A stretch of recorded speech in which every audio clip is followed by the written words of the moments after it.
कह रहे हैं कि रेवड़ी बांटने की संस्कृति की वजह से यह हादसा हुआ है। मुख्य न्यायाधीश ने कहा हाईकोर्ट के कि एक अजीब जांच चल रही है जिसमें कोचिंग सेंटर के पास से गुजरने वाले कार चालक के खिलाफ पुलिस कार्रवाई कर रही है। Why the engineer in chief of the MCD department so far has not been dismissed from his job? He is responsible for the entire regularization and giving the this NOCs to all these basements and the buildings. It is his department. His head should roll. आज भी at present movement Kunal India की कोई university नहीं है जो world की top 10 में हो, और हमने झंडा उठा रखा है हाथ में, हम विश्व गुरु बनेंगे। Delhi is a union territory, it is govern directly under the ambit of ministry of home affairs. I fail to understand this. Lieutenant Governor is the symbol of the union government. And so many coaching institutions, forget about this UPSC, all you go to IIT, you go to NEET, so many coaching institutions are running from the basements. How these institutions are able to get NOC from the MCD? आप मुझे बताइए, भारत में बारिश होती है और बारिश के अंदर पानी भर जाता है, हमारे 3 जवान लोग मर जाते हैं उसके अंदर। आप किसको पनिश कर रहे हो? आप जूनियर इंजीनियर को पनिश कर रहे हो जो बेचारा उसको टर्मिनेट कर दिया। इंडिया में एक और फिनोमिना है कुणाल की, जो जितना ज्यादा पढ़ता जाता है वो उतना जाहिल बन जाता है, उतना कास्टिस्ट होता है, वो उतना कम्युनल होता है कुणाल। जितने भी ट्विटर पे आप देखोगे, ट्विटर जितने भी लोग जो ट्रोलिंग हो रही है, सारे पढ़े लिखे लोग हैं ये। They all are educated, all are studied in a good schools and colleges. अब आज का न्यूज़पेपर देखिए, एक DIG IPS officer Orissa cadre, वो अपने इंस्पेक्टर को बुला के घर पर उसकी बेइज्जती करता है। हार्वर्ड एजुकेटेड का है। ठीक है, अब आप सोचिए कि एक यूपीएससी का एस्पायरेंट लड़का जो जेएनयू का है, उसको लाइब्रेरी कंसल्ट करने के लिए वहां जाना पड़ रहा है। इसका मतलब है कि आपने जेएनयू का जो इंटरनल सिस्टम है, लाइब्रेरीज है, उसको इतना घटिया बना दिया है कि बच्चों को बाहर जाना पड़ रहा है।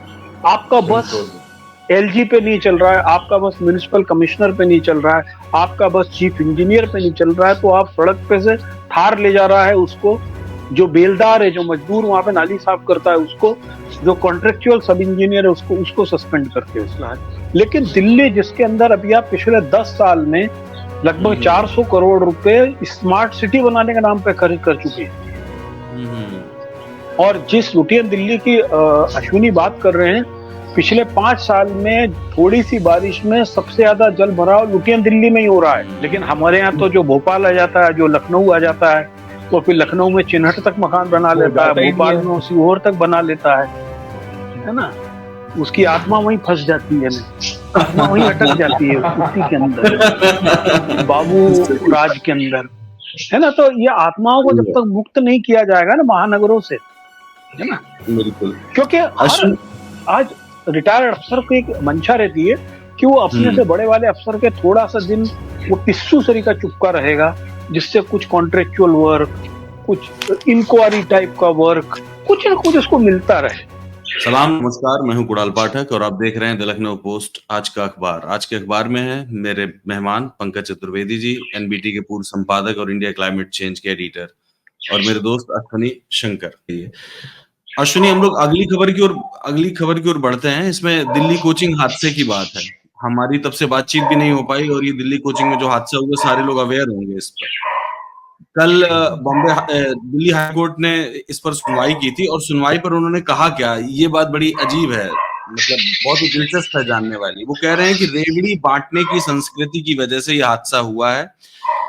मुख्य न्यायाधीश ने कहा हाईकोर्ट के कि एक अजीब जांच चल रही है जिसमें कोचिंग सेंटर के पास से गुजरने वाले कार चालक के खिलाफ पुलिस कार्रवाई कर रही है। मतलब वही कार चालक जिसके बारे में कह रहे हैं कि वो कार निकली और गेट टूट गया। हमारी भी बात हुई थी, लेकिन दिल्ली नगर निगम के अधिकारियों के खिलाफ कोई भी कार्रवाई नहीं की गई है। और ये भी कहा कि बहुमंजिला इमारतों को संचालित करने की अनुमति दी जा रही है, लेकिन पानी की उचित निकासी की व्यवस्था उन इमारतों में नहीं है और एमसीडी ने इसके बारे में कुछ भी नहीं किया। अश्विनी।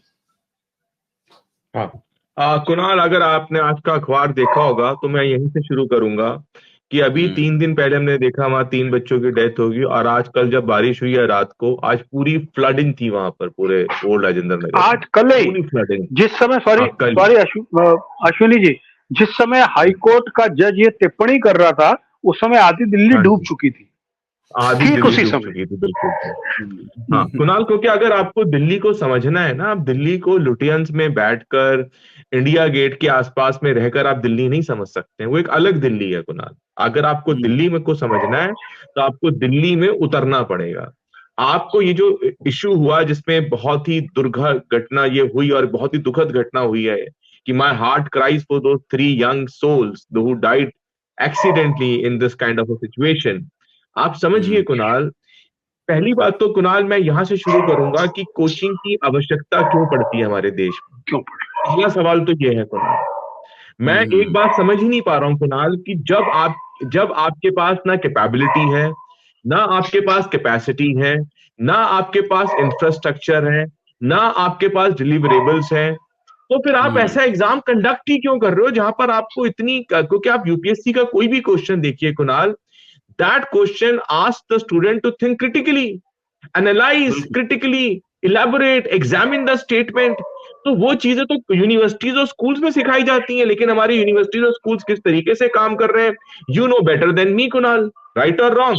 आज भी at present movement Kunal India की कोई यूनिवर्सिटी नहीं है जो वर्ल्ड की टॉप 10 में हो, और हमने झंडा उठा रखा है हाथ में, हम विश्व गुरु बनेंगे।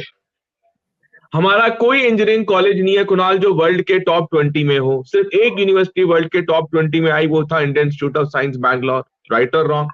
आज हमारे सामने कोटा खड़ा हुआ है जहां बच्चे सुसाइड कर रहे हैं।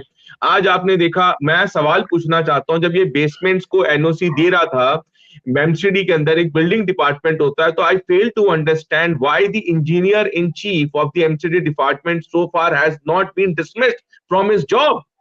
He is responsible for the entire regularization and giving the this NOCs to all these basements and the buildings. It is his department. His head should roll. लेकिन ऐसा कोई एक्शन नहीं लिया जा रहा है। There is no action initiated against the MCD commissioner, who because MCD commissioner is the head of the MCD. He should be answerable. He should be accountable. कि how he has allowed so many coaching institutions, they are flaunting the standard operating procedures established by the MCD, and MCD is an organization which comes directly under the Ministry of Home Affairs, and nobody is asking any question to the Home Minister. सही बात। I fail to understand, even journalists are not asking this question. This is the reality. This is a union territory, Kunal. Delhi is a union territory. It is governed directly under the ambit of Ministry of Home Affairs. I fail to understand this. Lieutenant Governor is the symbol of the union government. And so many coaching institutions, forget about this UPSC, all you go to IIT, you go to NEET, so many coaching institutions are running from the basements. How these institutions are able to get NOC from the MCD? आप मुझे बताइए, भारत में बारिश होती है और बारिश के अंदर पानी भर जाता है, हमारे 3 जवान लोग मर जाते हैं उसके अंदर। आप किसको पनिश कर रहे हो? आप जूनियर इंजीनियर को पनिश कर रहे हो जो बेचारा उसको टर्मिनेट कर दिया। और एमसीडी कमिश्नर को सिर्फ ट्रांसफर किया है, चीफ इंजीनियर को तो सस्पेंड नहीं किया आपने इंजीनियरिंग चीफ को तो नहीं डिसमिस किया आपने कमिश्नर को तो नहीं उल्टा टांगा आपने। यानी कि आप अपने डिसीजन मेकिंग के अंदर भी आप बायस्ड हैं, क्योंकि आपको समझना पड़ेगा कुणाल, ये सबकी मिली भगत है, सबको भलाई मिल रही है। सवाल ये है, मैं सवाल ये पूछना चाहता हूं कुणाल, मैं हेल्थ इंश्योरेंस परचेज करता हूं, मेरा साल का 24,000 रुपए का मैं प्रीमियम पे करता हूं, जबकि भारत सरकार के तो अस्पताल खुल रहे हैं, क्योंकि मुझे पता है मैं कल को बीमार हो गया, मैं अस्पताल में जाऊंगा, मेरा इलाज ही नहीं होगा वहां पर ढंग का, इसलिए मुझे मेडिकल इंश्योरेंस देना, मैं टैक्स पे करता हूं, मेडिकल इंश्योरेंस खरीद रहा हूं, but government is giving to me. आपने बच्चों को एक ओएसएस दिखा दिया है। इंडिया में क्या है कुणाल, आपको समझनी पड़ेगी, बहुत स्ट्रक्चरल बात मैं आपको कह रहा हूं। भारत में देखो, आप समझे साहब, अभी हमने कास्ट की बात करी, इसको आप लार्जर पर्सपेक्टिव में लो। क्यों कास्ट आज भी मुद्दा बना हुआ है भारत के अंदर? हम कास्ट को नहीं खत्म कर पा रहे यार, क्योंकि कुणाल हमारे परिवारों में कास्ट सिखाई जाती है, and the functional unit of any society is the family. हमारे परिवारों में डेमोक्रेसी है कुणाल? आप बताओ मुझे, पंकज जी बताइए। अगर आज एक लड़की अपने पिताजी से आके कहती है, पिताजी I am in love with some boy, do you think that the parents will allow that girl to get married to that boy? अगर आज मैं अपने पापा को बोलूंगा पापा मैं लव मैरिज करता हूं, मर्डर मार देंगे वो। और एक और इंडिया में एक और फिनोमिना है कुणाल की, जो जितना ज्यादा पढ़ता जाता है वो उतना जाहिल बन जाता है, उतना कास्टिस्ट होता है, वो उतना कम्युनल होता है कुणाल।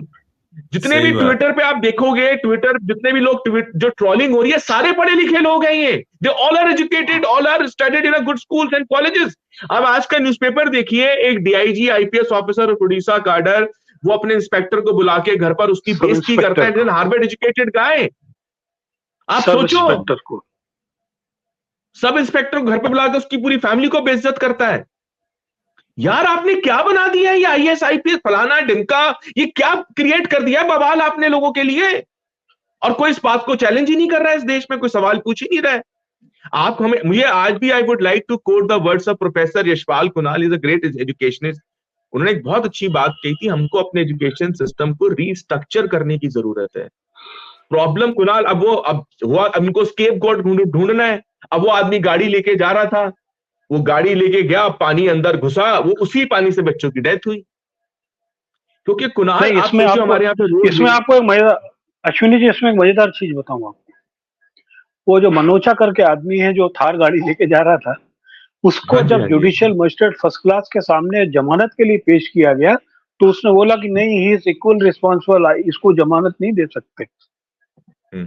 और जब हाईकोर्ट ने बजाया तब उसकी जमानत हुई, वो एक रात जेल रह के आया। यानी आप सोचोगे आपका जो जुडिशरी में जो आदमी बैठा हुआ है वो कितना नालायक किस्म का है, जो अपने बुद्धि और विवेक का इस्तेमाल नहीं कर रहा है। मैं इस घटना में एक चीज और आपको बताऊं, इसमें अनफॉर्चुनेटली एक लड़का केरल का जो है वो जेएनयू का पीएचडी स्कॉलर है। और जेएनयू में आज से 10 साल पहले यदि कोई स्टूडेंट है और पीसीएस की तैयारी कर रहा है, तो यदि वो कोई कोचिंग जाता था तो उसकी पिटाई होती थी कि you are not suppose to go there. Yes, absolutely right, absolutely right. ठीक है, अब आप सोचे कि एक यूपीएससी का एस्पायरेंट लड़का जो जेएनयू का है उसको लाइब्रेरी कंसल्ट करने के लिए वहां जाना पड़ रहा है। इसका मतलब है कि आपने जेएनयू का जो इंटरनल सिस्टम है, लाइब्रेरीज है, उसको इतना घटिया बना दिया है कि बच्चों को बाहर जाना पड़ रहा है। आप कभी इस एंगल से सोच के देखिए कि ये पूरे इंस्टीट्यूशन को कोलैप्स कर रहे हैं। आप समझिए कुणाल की राउज आईएएस इंस्टीट्यूशन अगर आप जाएंगे तो आप पाएंगे उनका जो इंफ्रास्ट्रक्चर है वो इतना बेहतरीन इंफ्रास्ट्रक्चर था जिसकी मैं आपको बता ही, वो शायद दिल्ली में किसी इंस्टीट्यूशन का नहीं हो, इतना अच्छा बेहतरीन। मैंने कनॉट प्लेस वाला देखा है उनका, बहुत बढ़िया इंफ्रास्ट्रक्चर है उनका, 12 खंबा रोड, बहुत बढ़िया इंफ्रास्ट्रक्चर है कुणाल, और बच्चे की सेफ्टी का बहुत ध्यान रखते हैं, वो बहुत क्वालिटी प्रोवाइड कर रहे हैं, आज से नहीं 1954 से कर रहे हैं कुणाल। ये दुर्भाग्य की बात हो गई कि ये बेसमेंट वाला इंसिडेंट हो जाता है और पूरे इंस्टीट्यूशन को आप ब्लैक एंड व्हाइट आप कर देते हैं।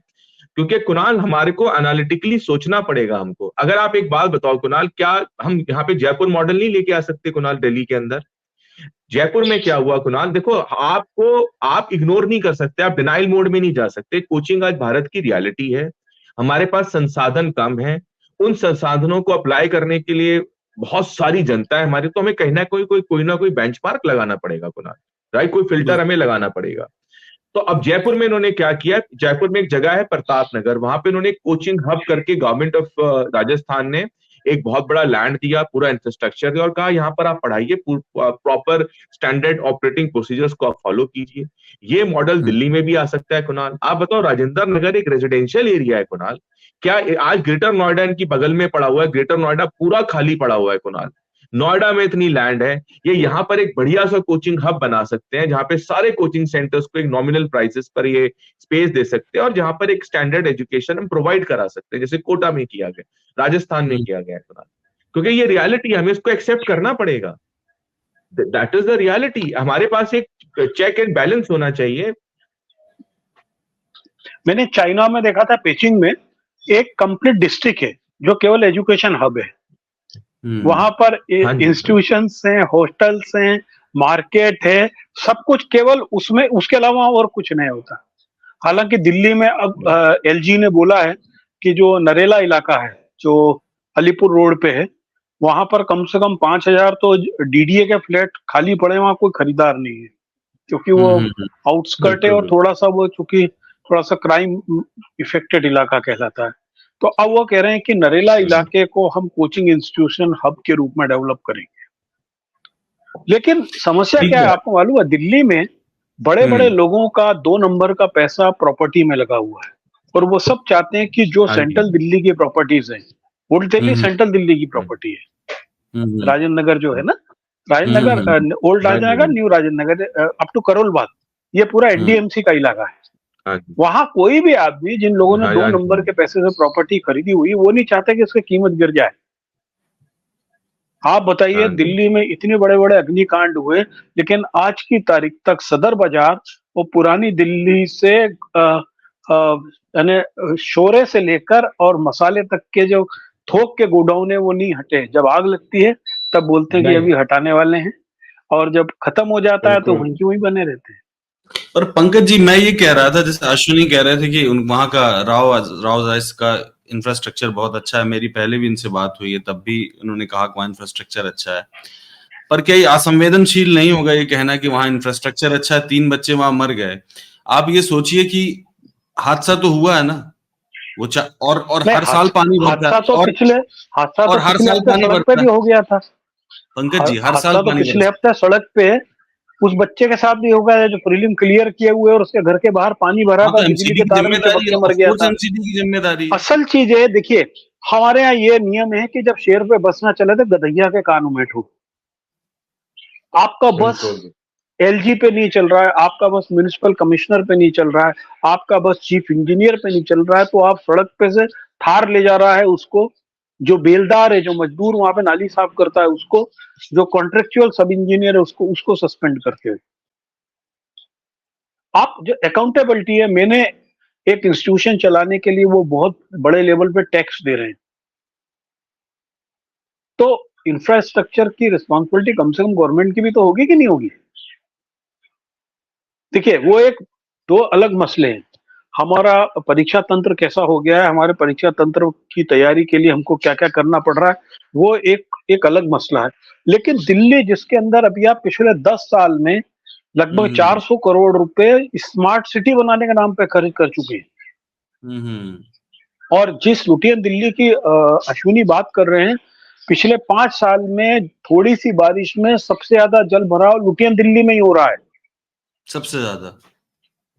क्यों हो रहा है? देखिए, हमारे यहाँ 2 बहाने होते हैं पूरे देश में, पैन इंडिया, कहीं हम्म भी मेट्रो सिटीज का जो इंफ्रास्ट्रक्चर बिगड़ता है, दो, अचानक बहुत अधिक बारिश होगी, और दूसरा, हम्म यहाँ के नाले साफ नहीं है। ये 2 बहाने हैं। यही जबकि कहते हैं। हकीकत ये है, ये 2 बहानों के पीछे जमीन है।